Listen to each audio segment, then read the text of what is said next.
ఇంతే ఇవన్నీ కూడా ఆర్యవైశ్య కార్పొరేషన్ ఆ రోజు ఏర్పాటు చేసింది కూడా తెలుగుదేశం ప్రభుత్వ హయాంలో అనే విషయాన్ని వైసీపీ నాయకులు గుర్తు తెచ్చుకోవాలి.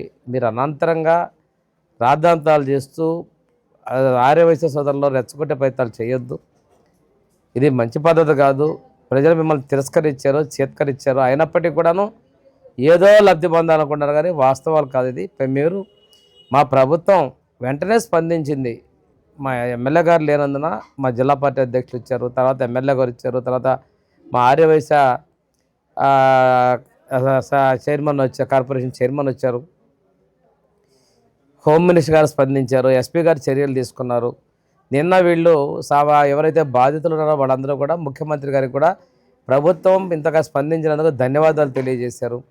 దయచేసి వైసీపీ నాయకులు మీ యొక్క స్వలాభం కోసం కులాల్లో చిచ్చులు రేపొట్టే పరిస్థితులు, కులాలను రెచ్చగొట్టే పరిస్థితులు మానుకోండి. ఇది మంచి పద్ధతి కాదు. యథాత నాయక తథా ప్రజ అనే విధంగా మీరు వాళ్ళ మీ నాయకుడిని అనుకుని మీరు కూడా ఇలాంటి తప్పుడు ప్రచారాలు చేయొద్దని చెప్పి తెలియజేస్తూ, ఇది మంచిది కాదు. ఆర్యవైశ్యులకు అండగా ఉన్నటువంటి పార్టీ తెలుగుదేశం ప్రభుత్వం, ఎన్డీఏ ప్రభుత్వం అనే విషయాన్ని నేను స్పష్టంగా తెలియజేస్తా ఉన్నాను.